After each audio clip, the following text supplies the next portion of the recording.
Happy Monday, everybody. It's Pastor Gene. I'm delighted that you have tuned in for another of our Lenten devotionals. As you know, we are having these Lenten devotionals on the topic of listening.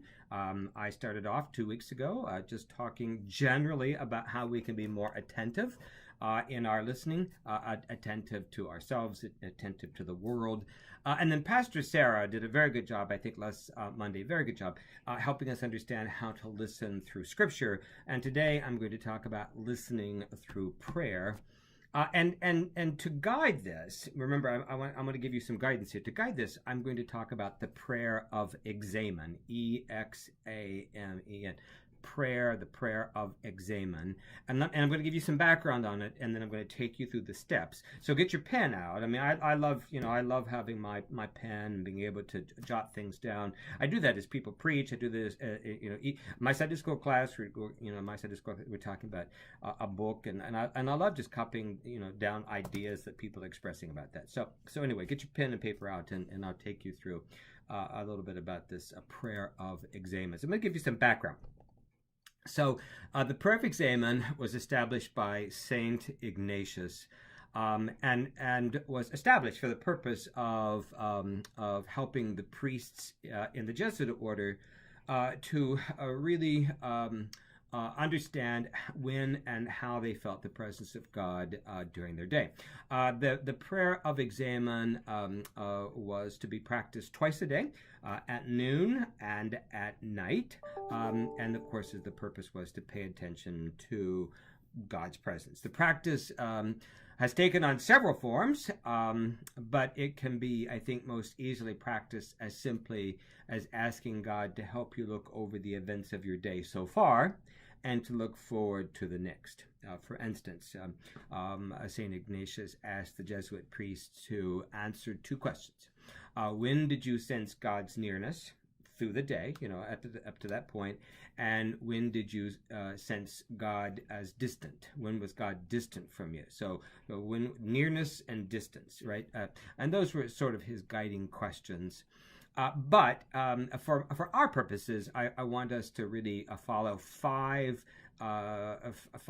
simple steps. They're similar to what Saint Ignatius is talking about here, but I want to give you five very simple steps to enter into in your prayer time as a way of listening to God in prayer. Now, let me say before I enter into those five things. I don't know when you typically pray. Maybe you pray throughout the day. Maybe you have a series of breath prayers, and breath prayers are wonderful things to just sort of calm yourself and say, dear God, give me a sense of your presence, or dear God, I am here, or your servant is listening, or something like that. So maybe you do that, or maybe you have like just one prayer time, and that's you have it in the evening. You pray to God, and so whatever your typical cycle of prayer is, it's really up to you. I feel that for me, my prayers are really sort of like, for me, these are my private prayers, right? So they're really more like in the morning, and I really try to start my day out authentically. Try to start my day out by asking God to to guide me in the day. But my bigger prayer is in the evening, and maybe it is the case for you, because what I'm trying to do there is I'm trying to really think about my day, process the ways that I've been a disciple or not been a disciple, and then ways in which I can improve upon this. So I think the prayer of examen can be any of that. It can be in the morning, it can be at noon, it can be in the evening. But you might really think about this as being the prayer of examen. St. Ignatius prayer, it might be something that you choose to do in the evening, and because I think it lends itself to sort of like the end of the day kind of prayer. So let me give you the five steps that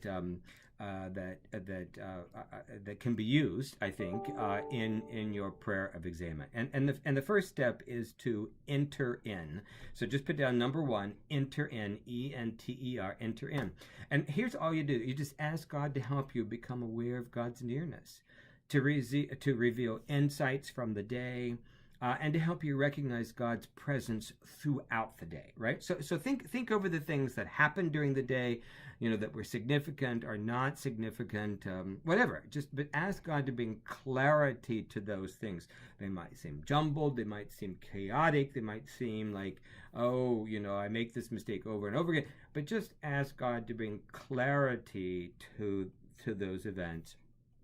And then again, as St. Ignatius said, to think about those times that you felt really near to God, or times that you felt far away. So the first step is to enter into this prayer time with God, right? It's to enter into a relationship, dear God. So this, close your eyes and begin this prayer. Enter into this time of conversation with God. So enter in is the first. The second is, I'm writing this down, right? I mean, I love writing things down. So the second is to give gratitude, right? And again, if this is your prayer time, for me, this is the prayer time when I go to bed or in the evening. I want you to think about those joys and delights, small things, big things, I don't care what they were, during the day. What gifts were evident to you? Did you get a phone call from a friend? Did you call a friend and speak to a friend? Whatever. It doesn't make any difference, but express gratitude for God's presence and the big and small ways that God revealed God's self to you through joy and delight during the day. So the first is enter into this time, right? Enter into this time, become aware of God's nearness. Then give gratitude. And the third is, and this is extremely, extremely important, notice emotions, right? Notice emotions. Notice, I want you to think about what were the emotions that you experienced throughout the day? Were you sad? Were you happy? Were you angry? Were you hopeful? Were you discouraged? I mean, maybe all those things. And you might even want to just copy it, like put some things down, like say, oh, I felt this in the morning. I just felt blah in the morning, whatever. Write those things down. And then ask yourself, what is God saying to you in those emotions? Are there ways that God is calling you to more attentiveness, or are there ways that God's calling you to forgiveness, or are there ways that God's calling you to change in those emotions? I'll give you a good example of this. I've just been so sad, really very, very sad. One of my students, on February the 6th, took his own life. I can't help but be a bit emotional about that. And I knew the student. I didn't know him that well, but I knew him. We'd had several conversations, and I'm still just grief-stricken over that. I mean, how 21 years old, he takes his life, and I just haven't been feeling very blue about that. But what I've been saying, right, in my prayers, my prayer of examen about emotions, I've been asking God, like, what are you revealing to me in this sorrow? I mean, I need a takeaway. I need to know, is there I don't want to be sorrow because I'm angry at myself. I don't want that, and I don't want to be angry at the student. But in my sorrow, is there something that should be revealed? And I'm coming to the conclusion that God is actually sort of wooing me, I think, in my sorrow to maybe be more attentive to the sorrow of others, especially those who have mental health issues. And I'm journaling now because I'm thinking about maybe God is saying to me that this is the next part of my ministry, is to try to be with young people more, and especially help them in difficult times as they deal with mental health issues. So I haven't come to a conclusion about that, but I'm journaling about that. I'm journaling about the emotion and what those emotions are revealing to me. The fourth is to pray specifically. So pray for something specific. Choose one thing that comes to your mind from your day and pray about it. It could be something positive, it could be something negative, it could be a person that you've encountered, a situation that you've encountered, but pray about something that comes to mind, and and it could be something praiseworthy. I just ponder that, and pray specifically about it. But I think you should also pray, as you pray specifically about this thing, right, whatever it may be, that you just keep repeating it, like, whatever the issue is. Maybe again, you encountered something during the day. You say, dear God, I'm asking you, here is this thing that happened to me, and what is it that you're revealing to me? And then finally, and this is the fifth thing, is to look ahead, right? To look ahead, seek God's guidance for the day that is to come.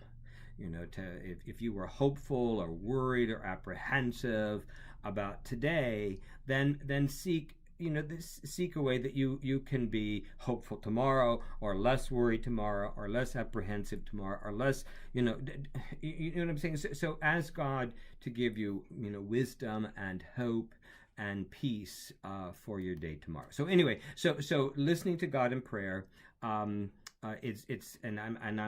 strongly recommending that you pray the prayer of Examen, Examen, Examen, Saint Ignatius, and the 5 steps are: enter into a time of prayer, give gratitude for the day, notice your emotions throughout the day, pray specifically about something that's happened to you today. It could be something positive, something negative. And then pray about tomorrow. So looking ahead, right? Don't beg tomorrow's trouble, but seeking wisdom for tomorrow, or seeking a way to be a vessel or a vehicle by which you provide hope for somebody tomorrow. Okay, so I'm hoping that that's been helpful to you, and actually I'd like to end our time together today with prayer. So would you pray with me, please? So, loving God, I do ask that you would help all of us to listen to you more attentively in our prayer life, and help us to not only listen, but enable us to perceive how you are working through us, that we are vessels, and that you are helping us to be more attentive to you and to the world, and to be a force of change for good in this lovely creation of yours. We ask this in thy name. Amen. Thank you, everybody, for listening. I do so appreciate it. Take care. Bye-bye.